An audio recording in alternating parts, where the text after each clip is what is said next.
Well, back in 1999, we decided that we needed to do something about sustainability from a business perspective. And so we ran a kind of a forum. And in fact, Helen Clark came along to that forum and basically explained some of her aspirations. And we had a large number of leading business people there.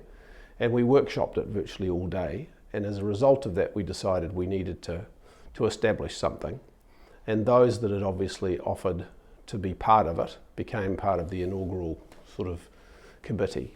And in those days we were called the New Zealand Business Council for Sustainable Development, because we kind of annexed ourselves from the World Business Council for Sustainable Development that already had a framework that we could work from. And from there I went and joined our company, the Warehouse Group, to the World Business Council for Sustainable Development, and became a councillor, and over the next sort of 10 years got quite heavily involved.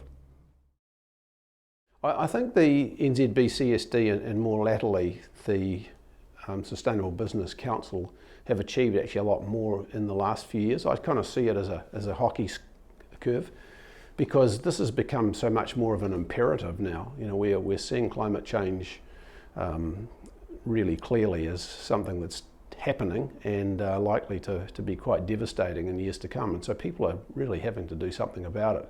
Back then we kind of thought, well, this is something that's important, but it's not imperative. And so lots more are happening now. And so, you know, this group of companies that signed up last year to reducing their carbon footprint, and a large number of them has made such a massive difference. We've worked on a number of programs over the years. There's a lot of research done in those days, and we took quite a bit of data from large international companies, and we got youth involved. There's a lot of stuff happened over 20 years, as you can imagine. What I'd like to see happen over the next 20 years is a much, much bigger focus and a huge amount more effort. So there's absolutely no doubt that unless we try and hold, you know, the temperatures down to 1.5 degrees more than we've got at the moment, we're going to really have some really major problems. And it's probably not going to happen from what we can see, but we've got to make a massive effort. And so you've got to break sort of the economy down and look at where all the big opportunities are. So clearly in farming there's a huge opportunity to try and reduce methane levels. We just got to do it, and we've got to find ways where New Zealand can still get its income using premium to do that, but try and reduce stock numbers, but also find new scientific technologies that reduces, you know, greenhouse gases. Probably second is transport, and so, you know, the converting the domestic fleet to EVs, electric vehicles, as fast as we can is really important. But in the bigger end, where you've got, you know, ferries and buses and big trucks, fleets, dairy tankers, all that sort of thing, we're going to have to move to hydrogen. So there's got to be some real leadership shown, and there's some massive opportunities for us to actually produce green hydrogen in New Zealand if we're prepared to make the impact investments. And so there's a couple I'm investing in at the moment, which includes wind and solar that can convert. Then, you know, unless we go ahead and do those things, you know, there's big trouble coming. I kind of got interested in sustainability probably about the time we started the Tindall Foundation back in 1994, and we started dealing initially with waste. So we kind of saw some big issues with waste, and we've still got them today, particularly with plastic waste. And so we started to fund various things around that stream. And so I got to meet a lot of people in the sort of sustainability movement. And as I did that and started to realise that we've got this huge issue coming up, I got more and more involved. I'm still heavily involved in it today. The biggest thing that I see at the moment that I'm working on is hydrogen. I think that's a huge opportunity for New Zealand, so I'm putting a lot of effort into that.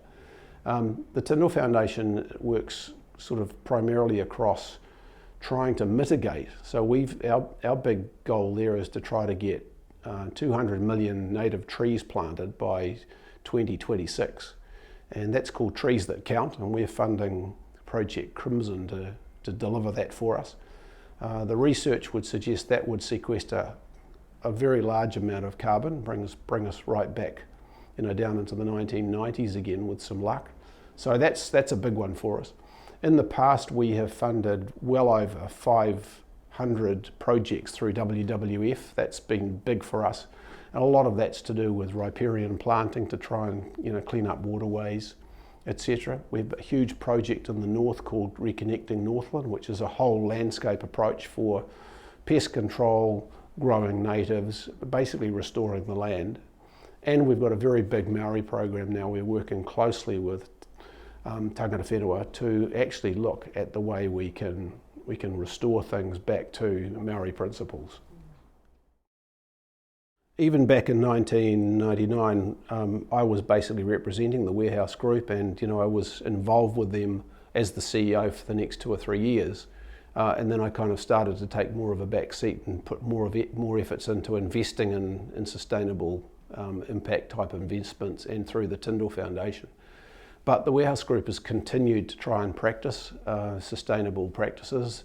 They've got a fleet of 60 EVs now. They've become carbon neutral just earlier this year. One of only 3 major retailers in the world that's done that. So that's a great milestone for them and something that you have to feel proud about. Well, what I would say to the 110 members for SBC today is keep going, but increase your efforts. That it's you are kind of part of a legacy.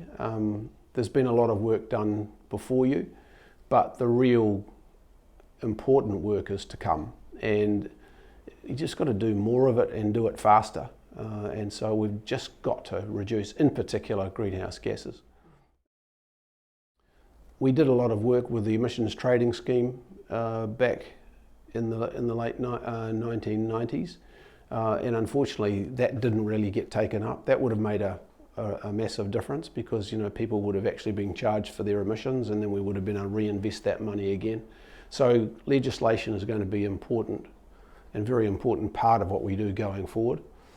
But it's much better to have a carrot type approach than a stick in this case, and so volunteer types of ways of doing things like we saw last year is very important.